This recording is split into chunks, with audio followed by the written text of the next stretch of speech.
Hey, everybody. It's Tuesday night, 7 o'clock. We have a great show in store for you tonight. I'm really excited about this one. Debbie Ring, my sister, she's got a great story, man. She's just got a lot to share, and I think you're going to love it. And it totally applies to everything that we do. So let's hit this little intro, and I'll see you in a little bit.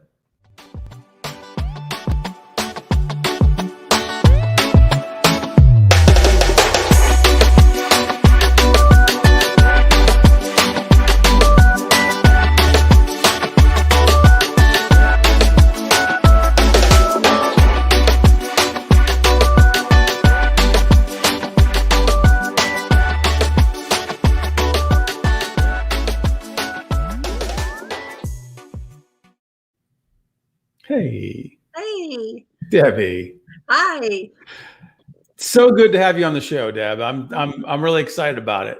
I'm very excited too. I'm like a fan. I'm a big fan. You've been watching some of the shows, right? Yeah, I sure have when I'm able to. Yeah, I just love hearing all these stories, and it makes it more tangible to me watching from afar.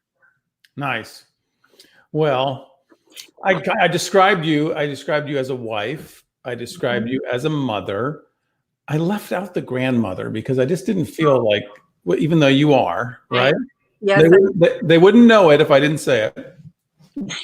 Yeah, I definitely am. My marriage to my husband, his two daughters have children, and they're in my heart. They are my grandchildren. That's true. Yeah, your own girls don't have those kids yet. I know. What is up? Danielle, come on. She's the closest one. Jordan, Donnie. Yeah. Oh, yeah, Jordan and Donnie. What are they waiting on? Yeah. Well, I guess they're waiting. I mean, how old is Jordan? You could probably give him a call and give him a little encouragement. I've been known to do that before. Yeah, it works. So. Oh, well, I also described you as a Proverbs 31 woman. Oh. I really believe that. Gosh. Yeah. Now, and my favorite one, well, I don't know, the Proverbs 31 is probably my favorite, but my other favorite one is you're my sister. Thank you, Doug. That's my favorite too. It is. So we've got a great history. I always try to tell people at the beginning of the show, if you're watching, and there's a good 15 or so people watching, if you could share this out right now, this is a great time to share out the show. Oh, look, here we go. I'm sorry, I wasn't watching these, but Jolene, we were just talking about Jolene. Yes, I love her. Yeah, yeah, just talking about her. Lorna there is watching again. Now, hey, look at Danielle says, don't put that on her about the kids. Oh gosh, Danielle's watching. That's great. I don't know. Danielle is the oldest daughter. Yes, so I know. So tell her. We won't put it on you, Danielle. All right. When I come to Colorado again, though, Mel, I might have to give her a little pressure. Yeah. So thanks everybody for sharing it out. If you're sharing, it always helps to get the word out. I always try to let everybody remind or be known that, the whole purpose of the show, well, not the whole purpose, but the show has many different purposes. One of those is that I'm just trying to tell the story of Jamaica, our life in Jamaica, and how it's impacted us and others. And you're like one of those others that has been impacted by the Jamaica game for us. Danielle says she's going to start with a puppy. I thought she already had a puppy, or did she have a cat? Didn't she have a cat named Marley? Yes, she did, but she had to give him up when she moved. So, yeah. Ken Walls, Facebook coach. Ken, I'm sure Ken's sharing it. He always helps share it out. Ken's a great guy. I don't think you've met Ken yet. No, I've seen him though. I feel like I know him. True. Yeah, that's the cool thing about the whole virtual and the social and the whole thing now is that you can actually get out there and watch folks. Yeah, she did have Marley. Now, so Danielle, was that cat named after Bob Marley? Is that how I always wondered if that was how Marley got his name. Do you know, Deb? I'm not sure, actually. I think so. She's a fan of Bob Marley, so which makes sense. Bob Marley is actually a very big influence in my life. I Did you know that? And you remember back in the days, back when I was in Ohio State or in college, I mean, I had like a Bob Marley memorial, like shrine in my bedroom. I remember also being a little concerned. Yeah, yeah, yeah. Yeah. Oh, yeah. Bob Marley's her favorite. Yeah, there was some concern there about what I was doing, but the thing I do talk about with the whole Bob Marley game, though, is that it did help me to get spiritual. It helped me to begin to look into the fact that there is a God, Yeah. and that it's more than just the Big Bang Theory, which was really my theology all the way up through. But I didn't know that. Oh, yeah. I was a huge Big Banger. Oh, I did not know that. If you remember a guy named Jim Clark, you remember Jim Clark from back in old Hartville days? Oh, my God. Him and I had the biggest dispute back like when I was in 8th, 9th grade, back in the old West Maple house that you used to live in. Yeah. The red one. In the back there, I just remember vividly like saying, dude, how can you believe in a God? Like there were Greek gods and God of the sun and God of the this and that, but I remember just totally refuting it, that there's no way. It had to be science alone could explain it. Doug, was he a classmate then? Yeah. Yeah. He used to live out of Congress Lake. He's a member at Congress. He was a great friend of me and Roe.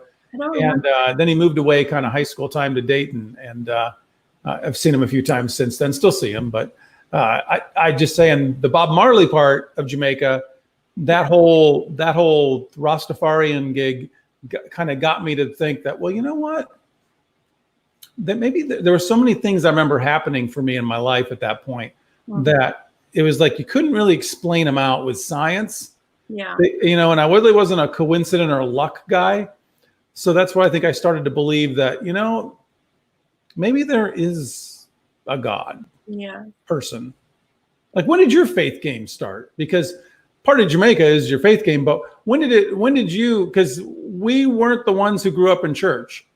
No, my classmate or whatever that hounded me was my friend Megan in school. Right. And she would say to me, what are you going to do when Jesus comes and you're not ready? I'm like, well, I don't know who this Jesus dude is, but so I'd go home and talk to Dad. I'd ask Dad, this girl, she won't leave me alone. I don't know what to say. He says, oh, just tell her you'll pack a bag. Oh, that would be Dad's answer. So it's like our spiritual training growing up. But but for me, it was at the time, my mother-in-law. My mother-in-law. Oh, yeah. My mother-in-law was someone safe. I had a terrible experience with that friend Megan, and not her so much, but the youth camp we went to. Yeah. Where somebody was trying to get me saved out there, and no understanding of this at all. Scared the crap out of me. So then I never would talk to anybody about anything to do with faith things. It repulsed me, really, really did. And I got married, and my mother-in-law, she became a safe person for me to ask questions. And, that's like holy ground when somebody asks you a question, because they trust you. They've worked up enough courage, to ask a question. And so when I would ask the question, she gave me the greatest gift. She just answered it without any strings or without trying to save me, without trying to get me to church. She just would answer my questions. And that's the beginning. Then, when you have kids, my daughters, God has used them insanely, because I wanted them to have an education about all this. So they didn't get, mulled down by the, the church camp girl. So, that's how God started with me. Yeah. Hey, speaking of your daughters, this is a good point here. Let's see. Where's that one? Is that it? Oh, yeah. There. That's the epic picture of you and your daughters and Mom down in the bottom. Yes. Oh my gosh, that picture. Our mom, she is so great. She's a keeper. We were posing for this picture, just a normal family picture, generational, and she just drops to her knees and goes underneath my youngest daughter's legs, and we freaked out. that was the result. And the guy who was taking the pictures, thank God he got that picture. Oh yeah, that's a classic shot, really. I didn't realize this. You guys were just there posing, and she just decided to squeeze right under Jordan's legs. That's it. She just dropped to her knees and just. That's D. That's yeah. So Ken asked, "Wait, Debbie's your sister?" He said, "Yeah, Debbie is my sister for sure." Yeah. Yeah. Oh, now see, here he goes. She's much younger sister. Oh. How about that? That's what I was telling you. If we hadn't said that you are a grandma, you know. Thank you, Ken. And you just had a birthday this weekend. You were born on Mother's Day of all days. Yeah. Well, it falls on Mother's like every 7 years, maybe something. Yeah. Like that. Well, Mom said you were Mother's Day. Did you know that? You were born on Mother's Day. I'm not sure that I knew that. You didn't even know that? I don't know. That's why you need a good brother like me. You know? Yeah. Your mom says you were born on Mother's Day. You were her Mother's Day gift. So there you go. Not many girls can say that. Yeah. Yeah, it's a gift for me too, because the girls, my kids, they bless me so much between my birthday and Mother's Day weekend, you know, and they always get a Mother's Day and a birthday like gift, and it's not necessary, but they don't listen to me. But isn't that a little bit of a spoiler? Is that like being born on Christmas? You know, like having to share your Christmas with like your birthday? No, I like it. I think it's great. You like it? Mm-hmm. It's a great get them both over at the same time. Oh. Yeah. See, Danielle's reminding you, Mom, you told me that like 3 years ago. Yeah. Overrated memory, you know? Memory, that's actually why I'm doing this show, honestly, was the number 2 reason or 3 reason why. I've committed to 52 shows. So I don't know which one this is, Deb. I think it's 14. I really don't know where it's at. You want to do 50 some? Is that what you said? I committed to 52, like one a week, every week of 2020. Wow. 2020 show, I'm going to do 52 weeks. So what a gift you're giving, your family. Think about this, in the world, obviously, but like when you have grandchildren. Oh, is that Alex? Yeah, Alex. Yeah. Alex. He says that you're literally the best person ever. Such an incredibly godly woman and a prayer warrior I can always, in capitals, count on. She is the best boss ever. Love you, Debbie. I love that kid so much. Alex, you're the best. I miss you. Oh my gosh. He worked with us for a great while. And oh yeah? Worship leader. Ah. Mm-hmm. Hey, worship leaders know what they're talking about usually too. Oh yeah, he's a solid. Oh, that's cool. Oh, that's so nice. Forgot totally what I was talking about. Oh, you got another friend there. Oh, Paula. Hi. Yeah. Paula's amazing. Paula was another one that helped me in my faith walk, and she did all the flowers for my wedding, the gym. Sue. Yeah. So you got friends everywhere. This is so great. Isn't this something? So, and the point there, is, hey, all of Debbie's friends, share this out there for her, so that, or for us, so we can get these things out, because there's some great stuff that's going to come here. We do a 1 hour show. And I agree, Christina. Debbie does look great. Thank you.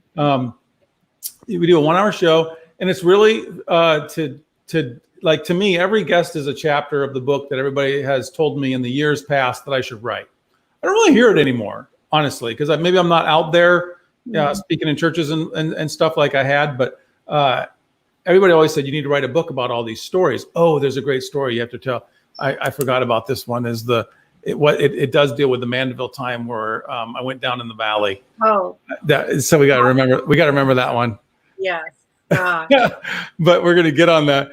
So the other thing I love about it, Deb, is that everybody always seems to bring stuff out that I have I remember it when you talk about it, but I would never have remembered that for the book, so to say. Now, I'm not here trying to hype my book because I haven't got one, and I'm probably not going to write one. But to me, I said, if I can do anything, I can do videos. I'll just video interview because I can talk, and I've got a great guy who can help me do this, whatever this thing's called that we're using, this platform, which is amazing. StreamYard. Yeah. So, and get it on Facebook. So So with all that said, Hi, Ed. Mom's apparently watching. She can't send anything from her computer. I'm so glad she's watching. Exactly. So with all that said, let's see, where do we start with your chapter? Because for you, I want to do some of this. This is why I have pictures sometimes, because I like these. This is one of my favorite pictures of you and I, Deb. I know, right? Way back in the day. Oh, Back in the day, back in Marlboro. yeah. That was me and you building a house. Now, I have some great memories. I want you to do this. I want you to share one of your best memories or any memory about that place. So that's where Debbie and I grew up. That's the farm that we kind of grew up on, quasi farm. Give me one of your stories about our childhood or Marlboro before we go on to like places like Jamaica, because that's where the real big stories are too. So what do you remember about then? I think living out there, growing up out there was like growing up in a bubble. Like, yeah. Protected from, I don't know. We're super naive to the worldly things. Probably my best memories are the horses, the ponies, the animals, riding, learning to ride. Crazy. I mean, like jump on the back of a horse and just take off without any, I don't know, bridle and saddle, all that kind of thing. One of my favorite too. I have two. Well, one is the chicken coop. We had a chicken coop that you decided to flip off of onto a snowbank and broke your collarbone. Do you remember that? Well, I have a different story on that. I didn't break my collarbone flipping off. I broke my collarbone on the pond in the back when we were all sliding up on shovels. Off the chicken coop roof. No, I didn't break it there. Oh. Might have hurt myself, but I feel like you did. I think Mom needs to chime in on that. I need to. And another, so we would have so much fun. These animals it was crazy. The other thing is Dad built us a fort. Yeah. And it had the one corner of it, this huge stick that we could hang a flag on, but inside we took paint and slapped our hands in it, slapped it all over the walls, and the horses would go in there. I don't know, just stupid stuff like that. It was a huge ant hill. We'd jump off the roof of that thing onto the ant hill. The ant hill was the best. Who would think to jump on a hill? But it was a monster. I remember it being the size of like a big airbag. Yeah. So those are just the first couple things that come to my mind. Now I was sharing. Here's my story. Just remember, because I think this is really true. I really do. You saved my life in Marlboro. Oh no, and that wasn't in Marlboro. That was in North Canton on Stone Creek. You saved my life twice. Oh, I don't know about Stone Creek, you saved me from having a kid named Trey saw my head in half. Yes. I do remember that very specifically. Mm-hmm. But I remember in Marlboro when it was the year of the blizzard and we had to go out there and water those horses or cows. Gosh. And I remember walking when we were getting back toward the house, I fell into like a pit, like a snow pit thing. And I honestly remember you grabbing the back of my hood and dragging me out. Okay. And I know that I was going to die. Yeah. Like, I remember being down there as a young kid going, I was going to die. Yeah. We had some. Saved my life twice. Well, thanks, but. Yeah, 78. My best brother. There's Mom for you. Who peed on the electric fence? Well, that would be me. Thank you, Jimbo, if you're watching. That'd be great. That's big anthill, soft loving. Yeah. Yeah. Thanks, Ella. Hey, so here we go. Let's fast forward a little bit. You peed on the fast forward now. Hartville, I can't help but thank you so much for doing all of those illegal beer runs for me in high school. That was the best thing ever. I had you were the best sister ever for me being able to supply all my friends with, You're welcome. Beer and wine. Yeah. Thanks a lot. Yeah. Oh, hurts But my, you were epic. I mean, hurts my back in heart. those days, huh? It hurts my heart so bad. It's so true, though. I was a terrible influence in so many ways. Terrible. Well, we were lost. We didn't. I mean, we were lost, but we didn't have what we have now. And I mean, that's what you did, and we were killing it. And you were really helpful to me in that realm. So let's fast forward past that fast. Move on. Yeah, moving on.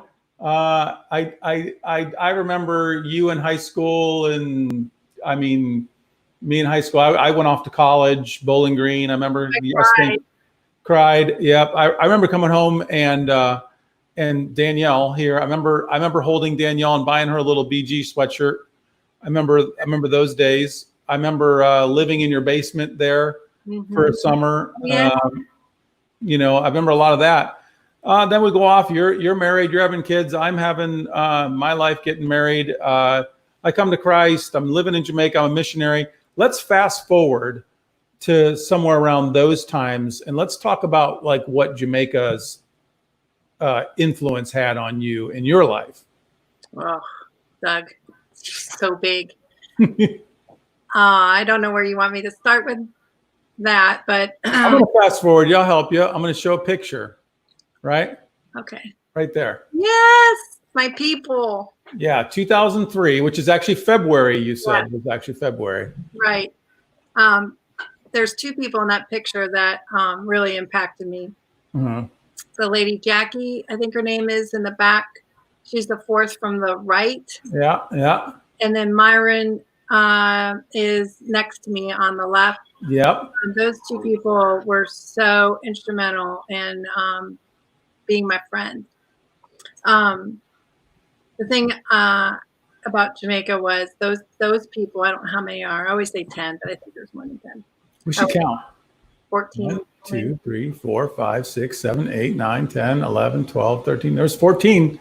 14. Got to count me. I was leading the team. I took the picture, I think. Yeah, and then Mom was there too. Yeah, exactly. So up until Jamaica, I did not, like we said earlier, we weren't raised around church. No. And I had a terrible experience in a church camp and didn't want anything to do with church people. But my mother-in-law, had helped me. So I did have the kids in church. We were trying to figure this out, learning so much. I would learn about all the stories through my kids' Sunday school papers. Mm. And so I always try to think about that now. I was too proud to tell anyone I didn't know any of these stories. I remember feeling so confused about God and Jesus and Mary. And I mean, you pray to, I don't understand. It's in all the different denominations, just to add that in there to confuse you more. Right.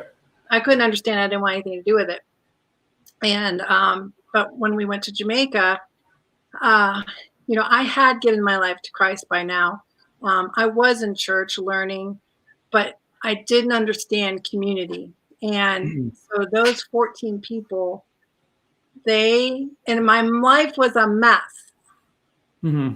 I was going through a divorce and I had to line my life up.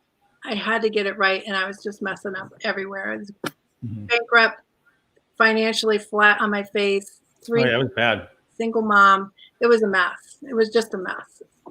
And I'm sure we don't want to go into all those details, but go to Jamaica and I'm still on a mission trip. So you're on a mission trip is what it is. Yeah. Yes, I'm on a mission trip. Yep. To help those people.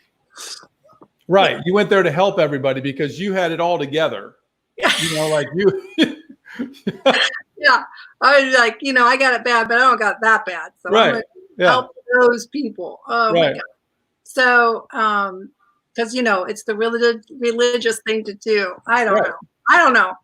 And so we get there and we're in that mission center with these 14 people who I don't know.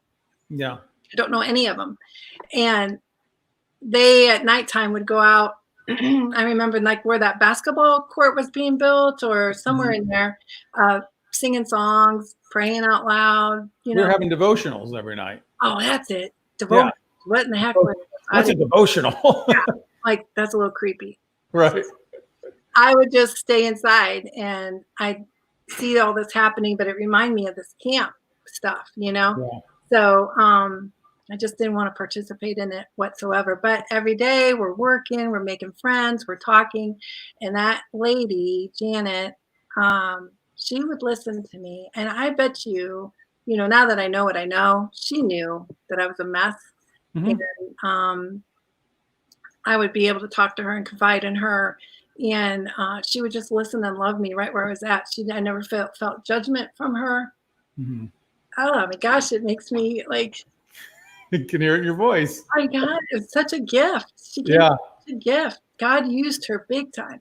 And I Yeah. wish I could find her now to thank her. I'm not friends with her on Facebook. I am with Myron. We're still friends there. Yeah. But so anyway, so by the end of the trip, I'm out there doing devotionals, praying, singing. I mean, it was great. So I don't know how much more you want me to tell right now, but that was a huge, huge part in understanding God's grace. Well, And you're always saying that we were kumbayaing out there. oh, kumbaya. Yeah. Oh, I was, Like, what's the kumbaya business going on? oh, it was, yeah, it was a little ridiculous for me, but Tell me a little more about the community part, because that's one of the things I think that you look at now in this season that the world's in with the whole COVID business, that people aren't able to go to church and have that community.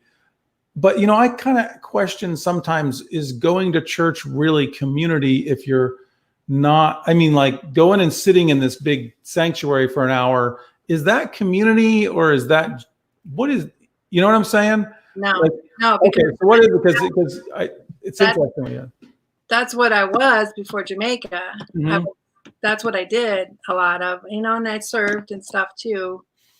But I didn't have like, and I'm not saying it's anybody's fault but my own. I Yeah. didn't have these relationships that I could be honest and vulnerable with people. And I think it was mostly my pride.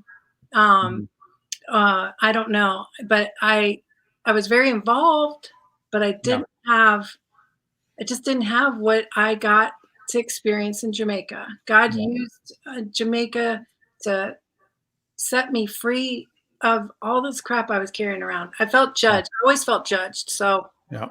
anyway, community to me is a space where you can be your real self. You don't have to wear a mask to Mm. pretend that you're somebody that you're not, and people that just accept you and will love you and help you. Yeah. When Doug Bell was on a couple of weeks, if you remember Doug Bell, my roommate from I Bowling do. Green, Yeah. we were really both intrigued by how our lives have they've stayed parallel. He's gone kind of missional in the educational realm, like with Bowling Green and students in school and stuff, like to give them foreign experiences. Where I kind of went, obviously in the faith-based arena, missional. And one of the things that we were both like so agree, talking about was that when you take people out of their comfort zone, you take you into another place where you don't have any familiars, you don't have any anything that you can lean on. No, you got no, all you have is just the thumb you can suck on if you want to, And what it does, though, it exposes you, becomes you vulnerable. It gets you in those positions. And so when you have those kind of people around that really actually legitimately care about your well-being, Yeah. the way Sunbury did, Yeah.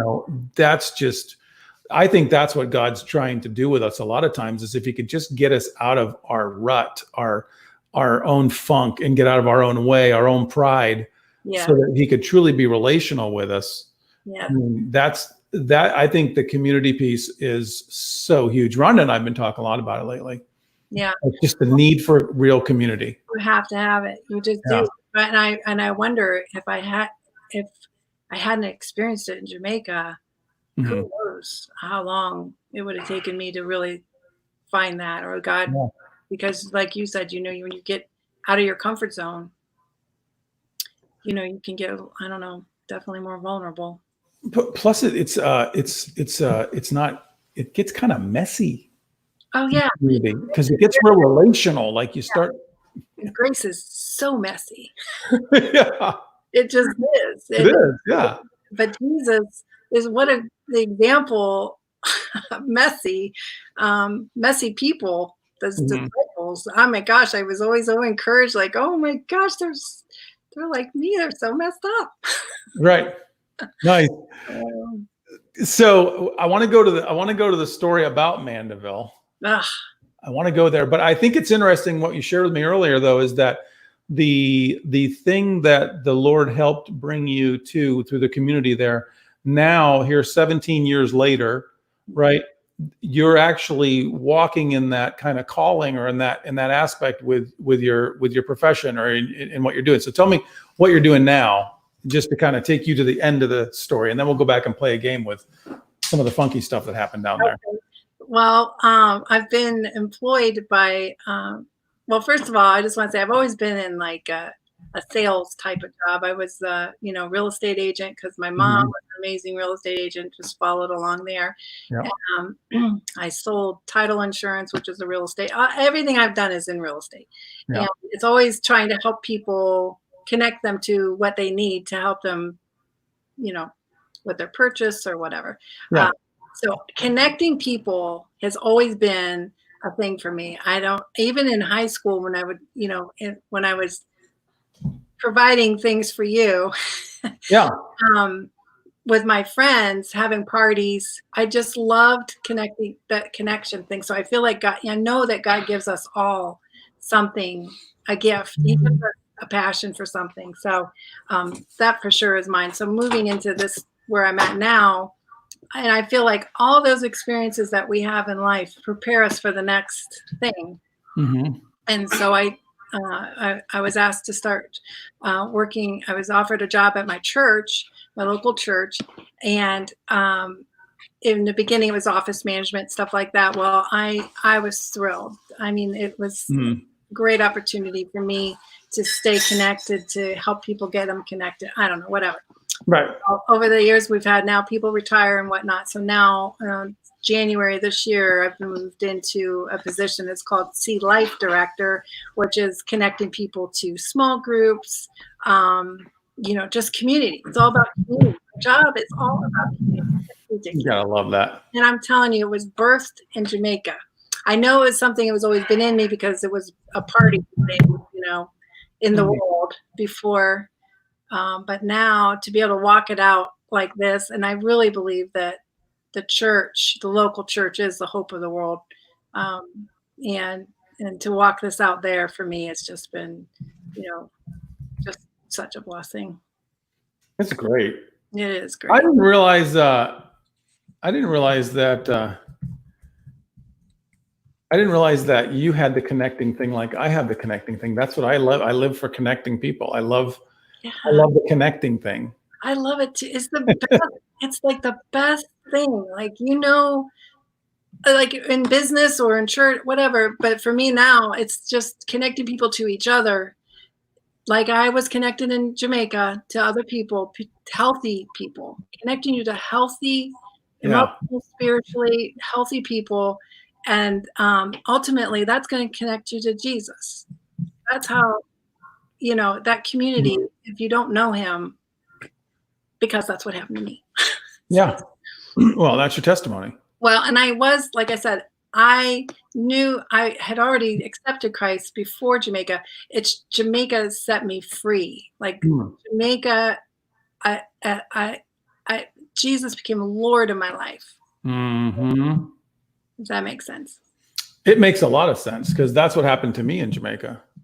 Like, that's what we found that out tonight too. I didn't realize. This is why I love doing these, because you find stuff out that you wouldn't know if you weren't sitting on Facebook Live or whatever it is. Yeah.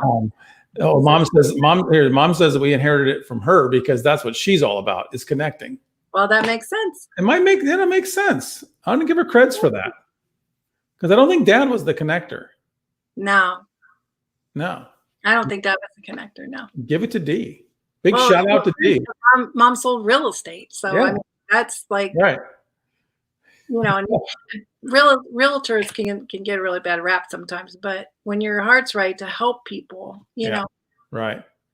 Well, this is a great opportunity for us to love on Mom right now. I mean, since I she's know. watching everything and everybody else is watching, how much we love her, and the fact that she really did. there's a little bit of parallel there with you and her too, because she sacrificed a lot to raise us amidst a lot of, challenging times, challenging things. Oh my gosh, but she always loved us no matter what. And you did that with your girls too. Thanks. The best you can with what you have, and yeah, it's hard, but Mom was a great example of sacrifice, and I was saying this about her for Mother's Day. She gave us a great example of perseverance and hard work. Yep. She's always been the worker. She has. Because she had to. Well, she had to. Otherwise, it was for us. Exactly. And we were perfect children. Well, it made it easy on her because we didn't have any problems. She says we don't need to go there, but we went there because we know what you've done for us, Mom, and we appreciate you and love you. And now we know that. That's where we got our connector shipped from. There we go. Oh my. Well, interesting enough. So Mom pops on there. Let's talk about one of the fun stories. I think Rhonda thought this was at 8:00 because she's always on. Oh. So I haven't seen her yet, and we kind of went a little early tonight, so I might get in trouble for that. Oh. But share the story of Mandeville, the mission trip, the guy jumping in there, grabbing all our stuff, and the escapade that followed thereafter. Well, I will do my best. Because this needs to be a chapter. This is a key chapter in the book. There's so much detail to it. I know I'm not going to. You probably have way more than I do, Doug. I'll drop in every now and then. I don't even remember I was born on Mother's Day, so. So what I remember of this, we were in the house. No. Yeah. We were in the church doing Kumbaya because it was the end of the trip. And somebody broke in and stole all our stuff. Passports, money, anything. They stole all our stuff. And we were leaving like the next day or the day after. Yeah, we were leaving. And so we couldn't, our plane tickets, he stole our plane tickets. Plane tickets, passports, $2,500 US.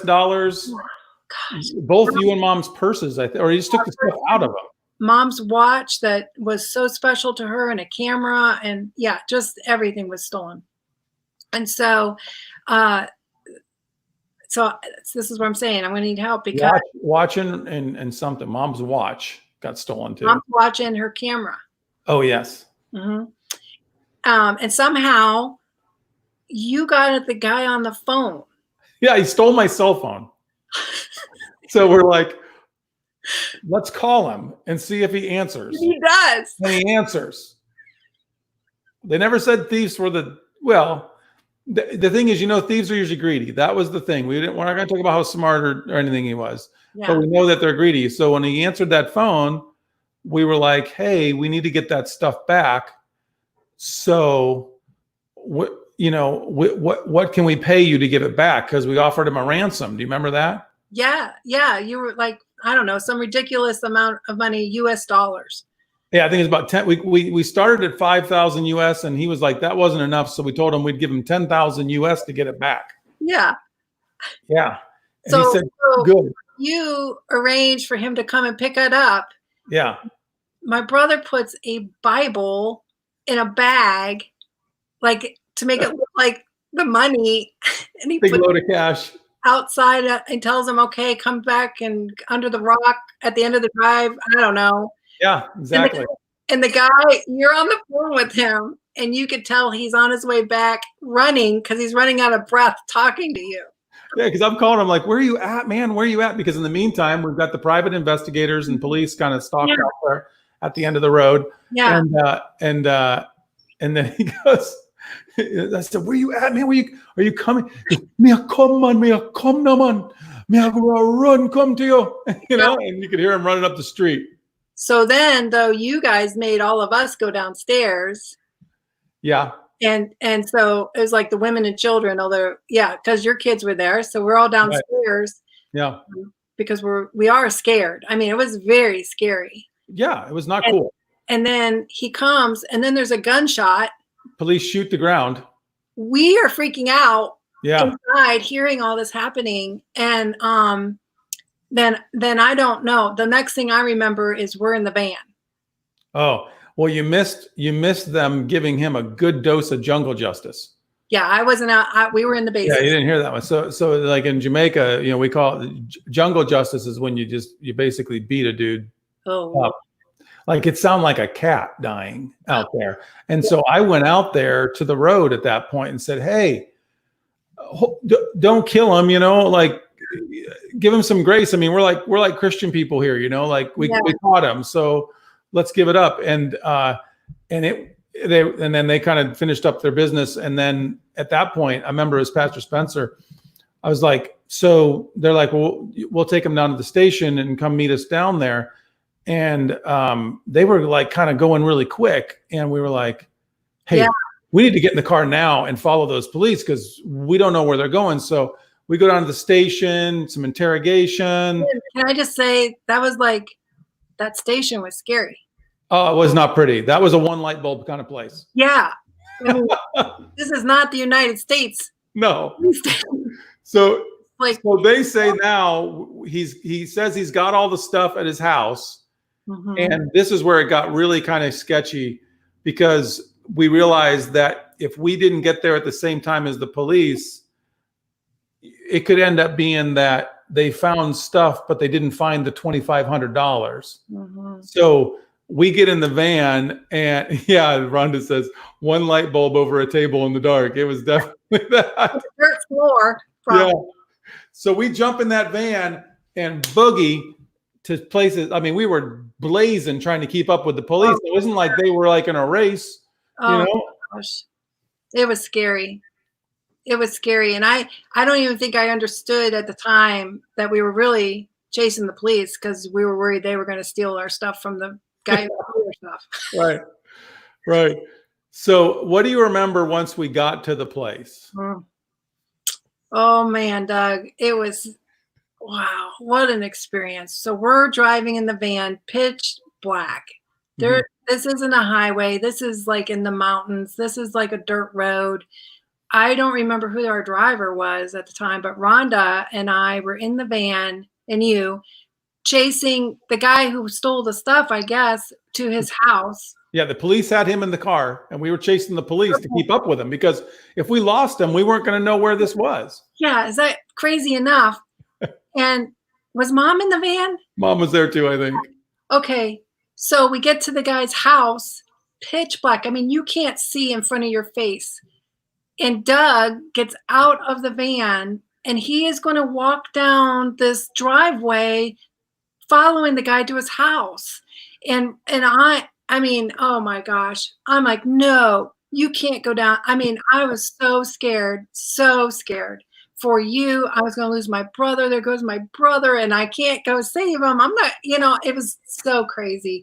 And do you know what the best part of that was? Yeah. The best part of that was your wife. Yeah. Rhonda starts singing praises to God. She starts singing praise songs to God. Another thing, I'm like, what in the world is she doing? She starts singing and it just changed the whole mood in that van. Yeah. But scared to death, crying, Doug, don't go. Doug, don't go. I'm thinking I'm never going to see you again. Going on the pit. So you need to say what happened to you when you went down there. I don't even remember. Oh, it was crazy. It was a very dark, very steep go down. Like I had a little fear at that point when I got there. And he had a little wood shack house down there and he had all the stuff, man. I mean, all the money was there, the passports were there, the tickets were there. It was everything except for the watch. We couldn't find the watch. And if I had that picture, I should have that picture. I have that picture, Dee. I don't have it for the show right now. Yeah. But we'll have to put this in at some other point. But we got everything back. We got all of it back. We drove back home. I know the next day we're at the YS Falls for our free day. Oh, I popped that picture up. Yeah, our free day. Yeah, because this is the day after all that activity. Yeah. We're down at YS Falls. We had a baptism that day with one or two of the folks on the team, I remember. I think it was the first time I ever personally baptized anybody. I was part of the baptism, which So was really super special. yeah. And before we went down, I believe that I got the watch from the police guys. They told me that they had gotten the watch off of them. And I was so upset about it because I forget she got it. Your mom, you'll have to say a gift from Bob, maybe, or I'm not. yeah, that was the thing. It was a very sentimental watch. It wasn't like it was a high dollar watch. That's what I remember saying, dude, I just need the watch. I don't care. I'll pay money for the watch. I need to get it. And I remember being able to go and deliver it to her and bow down and the 14 of us. yeah. Watching you come with that watch, because we were there for a little while before you came, because you were down there, and we're waiting for you to come. And then, because we were still like, I don't know what Doug's, if you were still in trouble or what. And Yeah. you come, and we're all sitting there, and you walk right up to Mom, and she had just been saying, "Oh, it's so great we got our stuff. I just didn't get my watch. That's okay." And here you come, and you hand. I mean, gosh, that's so God. This is so great. Yeah, that was the thing. We all realized it was just so God that, because you could really look at that and go, oh, why would God let that happen? Yeah. But I mean, it happens so that you guys could listen to Rana praise the Lord in a time of travel. This is what it is. You and I gave her that watch for her 50th birthday. Oh. We're batting 1,000 years. Yeah, that's what it was. That's a watch. Well, that's wild. Oh, my. Well, we knew it was sentimental. Man, I tell you what. Think about that, and then you get it back and give it to her. So crazy. Yeah. But I mean, I think it really strengthened all of our faith in that because I remember too that when it all started to hustle out that all the kumbayars were down praying. Yes. I mean, I call them the kumbayars because that's what you call them, because that's not a play that they're weird or anything. That was the paradigm. But Sunbury, they started praying like, we're going to pray this out. This is not going to happen to us. And it was through their prayer, which that strengthened their faith in prayer. Yeah. The whole Rhonda game, praising and singing when I'm going down to the pit of hell. Like, what wife stays with a guy like that? Like, that was not right for me to do that. Aside from the fact that it strengthened her faith, Strengthened all our faith. All our faith, yeah, and mine too. Yeah, it was amazing. It was amazing. Yeah, that's just one of the most amazing stories, and that we got it all back, and wow, Yeah, it should. 2003. Huh? 2003. Yeah, 2003 changed my life. Finished with a crime scene. Like, you'll never go on one of those again. You'll never have that opportunity to do that again. No, you couldn't have orchestrated that if you tried. That's how you know the power of God. To get that the watch is like you couldn't have made that story up if you tried. It's just like the Bible, there's crazy stories. If we wanted to clean them up and, would the Bible be full of a lot of perfect people and stories, but.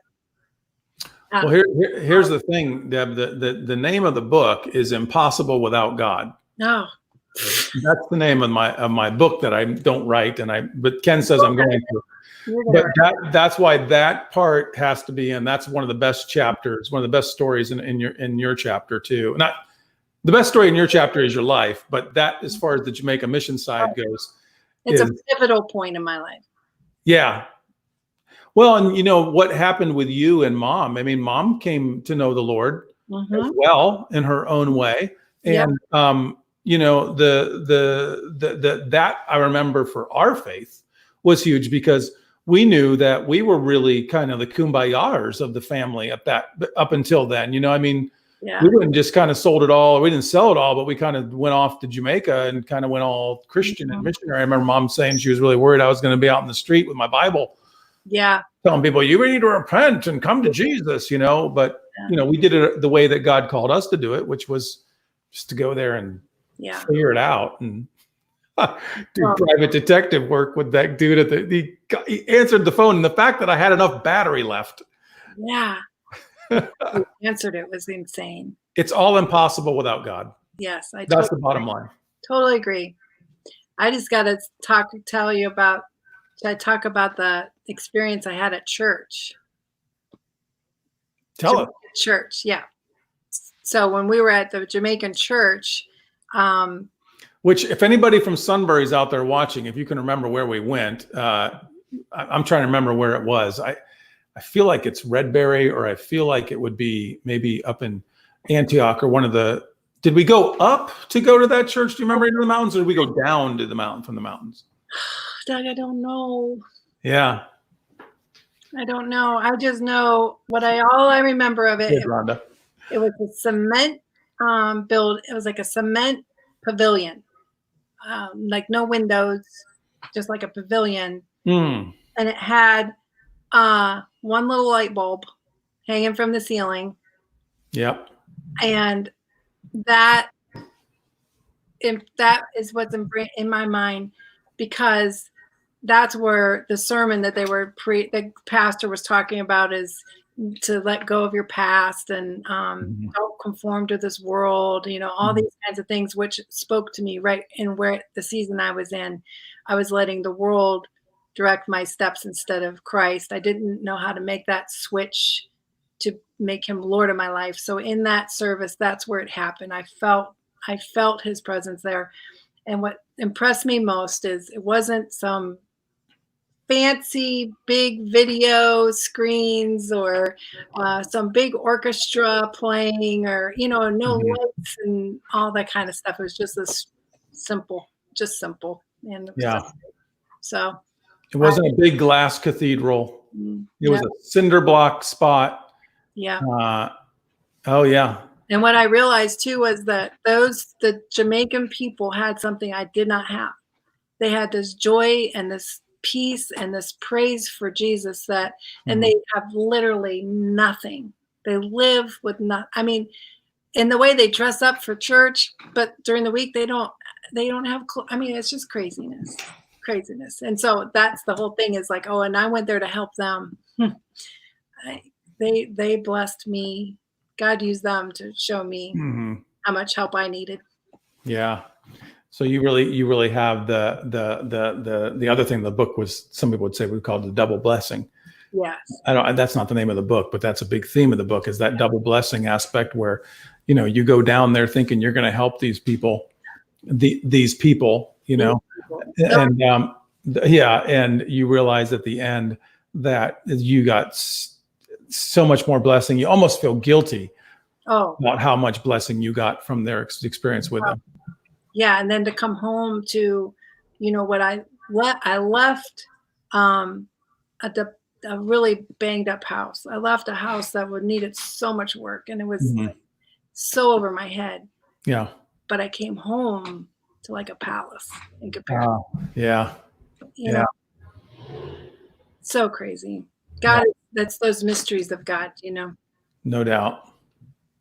So great. And my theme song is Redeemed by, that song, Big Daddy Weave. You heard that? No. Yeah. The lyrics, all my life I have been called unworthy. That song, that song? Named by the voice of my shame and regret. But when I hear you whisper, child, lift up your head, I remember, oh God, you're not done with me yet.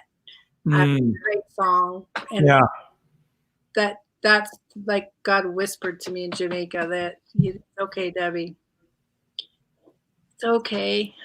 I'm so grateful, Doug. No doubt. The cool thing, he's not even done with you yet. Like you're just now into your calling. I mean, you've been in it, but like you've dropped into a position in your vocation of sorts, that is what you're so passionate about, which is community. Yeah. Just to think about, like, he's just getting started. Yeah. It's crazy. I remember being in when I was still in real estate, one of the exercises they had you do was answer these questions. If time and money was not an option for you, what would? And I remember at first I couldn't answer that question. I had no idea but then then my answer became, full-time ministry. I would be in full-time ministry if I could choose. Just Mm, but full-time ministry has its challenges. So, no question. but still, I mean, just to go over all this, it's just great. It's just amazing when you really surrender your life to Christ, what he can do if Yeah. you let him. Just Well, like you and Rhonda. Oh my gosh, this whole story of you in Jamaica and when you were in college and watching you, Doug, watching you go from all the things. It's just such a blessing. you can say them. It's okay. It's allowed to say it on the show. Facebook won't shut us down for it. Well, I just am so blessed to watch how God has used you and Rhonda. And, when I watch those videos of those blind people being set free, Oh, I cannot hardly take it. It's it's so good. It's awful. It's just like yeah, awfully good. Like, so awfully good. And yeah. you get to be a part of that. Yeah. I had a friend that I was trying to explain to him how grateful I am for just the birthday and Mother's Day stuff I just experienced. And I can't even put words to it. You know how you feel like how do you describe the joy? Mhm. And she said to me, it's like you can't contain it. I'm like, yes. That's what I feel in my heart when I watch you and Rhonda and the kids and listening to Griffin the other night and, Mhm. Seeing the little picture of him with the wheelbarrow and Yeah. to think that he was there when that woman was blind and walked her in blind, walked her out, oh my gosh. It's such a crazy like It is. thing. Like I can't imagine being Griffin. I can't either. I don't, yeah. And when he gets to be our age and look back at that, oh Yeah.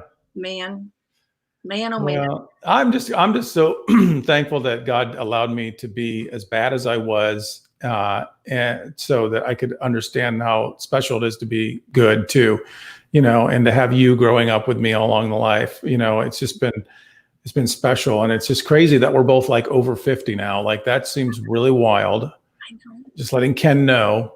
Yes. That everybody told me, oh, you're double nickels, Debbie. I'm like, oh, great. Well, you do 55 really, really well, Deb.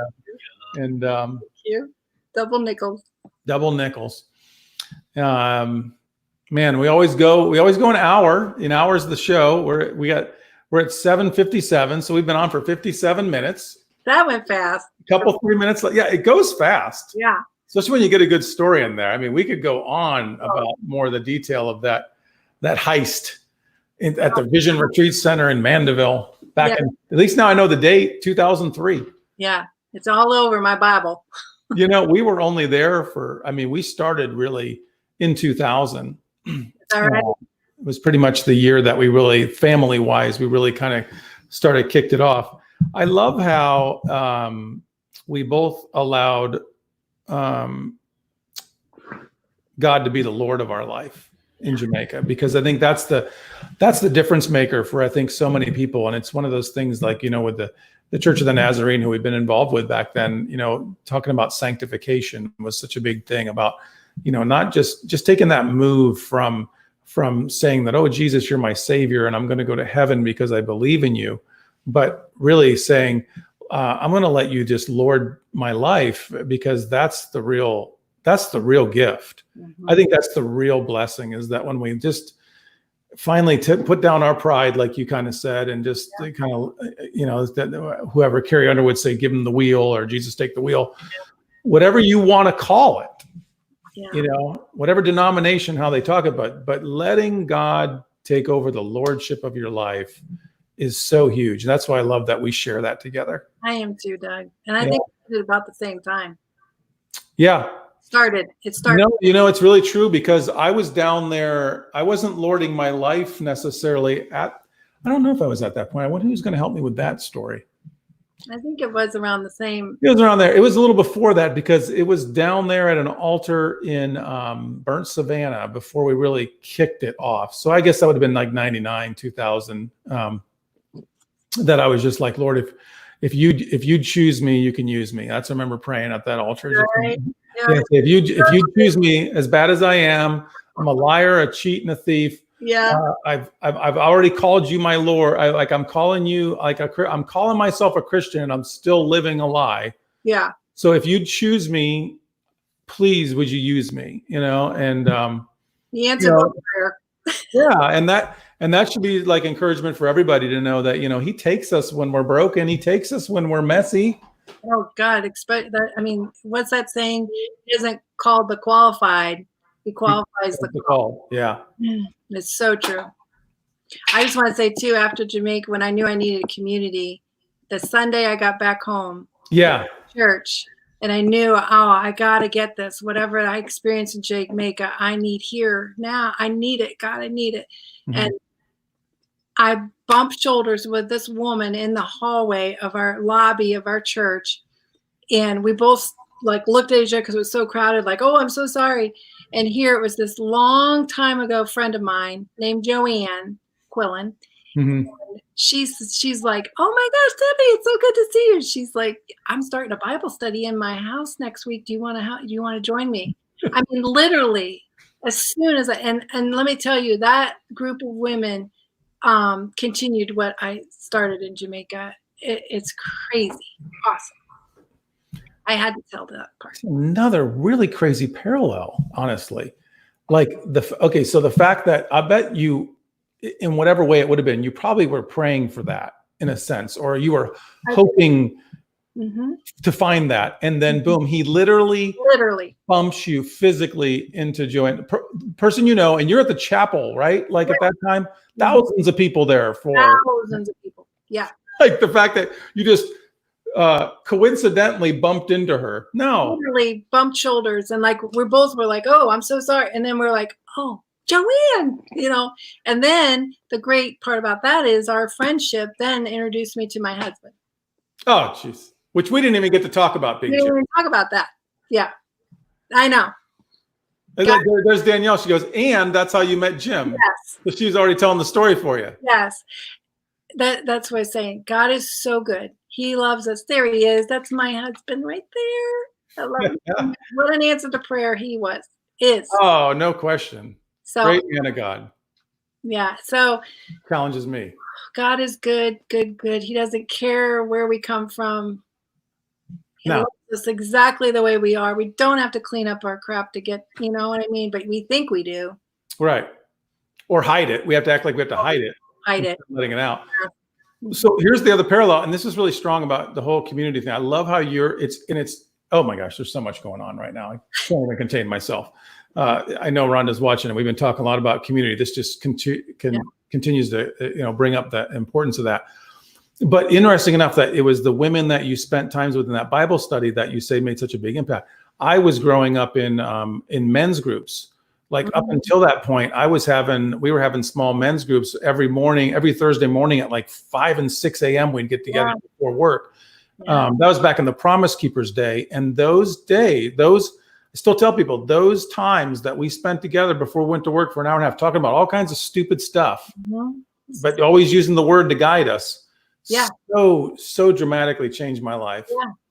It's like the lifeline. It's like God. That's how we know. That's how God loves us, is through community. Yeah. It's just so great.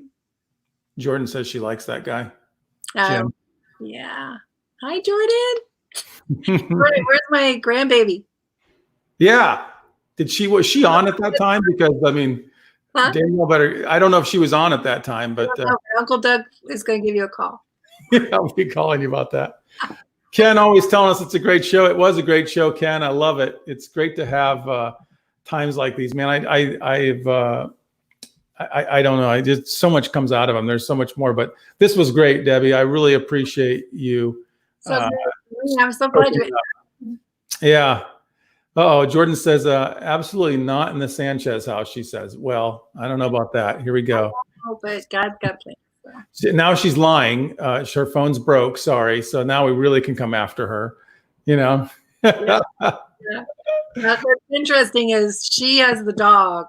Danielle doesn't have the dog. But Jordan, so really Danielle's laughing, but she really should be the one that should take up the charge.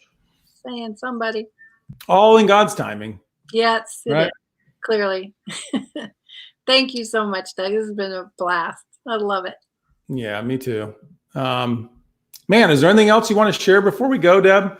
Like, I'm giving you the floor to give it before we do a little outro. I'll do a little outro thing where the video pops up, and we'll be stay on after. But you got something? Yeah, I just have my word because I know you've asked other people their word. Yeah. And I only have one word. That's fine. Okay. It's redeemed.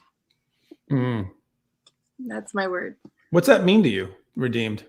Redeemed means he made something new out of something really worn out and old. Wow. He's redeemed my life. Like, phew, everything I lost, it's more. Do you know what I'm saying? Like, I lost a lot. Yeah. But boy, I don't know. I gained so much more. There you go. So thank you for the invitation to Jamaica. Thank you for your work there. Thank you, God, that you sent my brother there when I didn't understand. Exactly. Thought he lost his mind for a little while there. But yeah, I did. Yeah, we were worried. I lost my mind and I got his mind. Yeah. Great.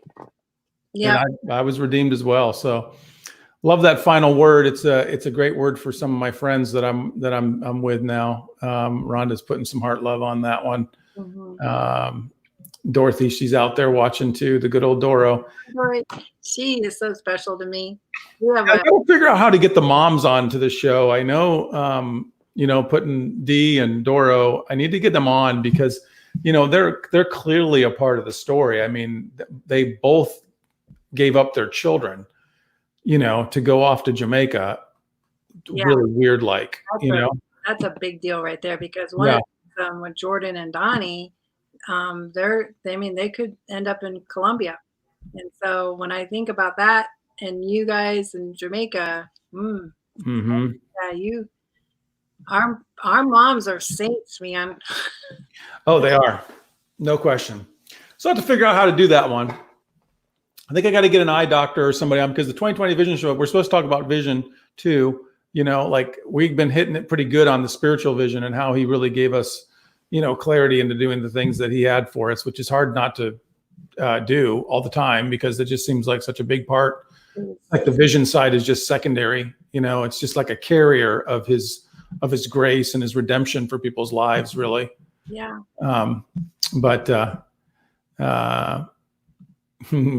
Doro says we have a long time connection, you and Debbie. So much. I wish we got to see each other more often, more opportunities, but she is one wonderful woman.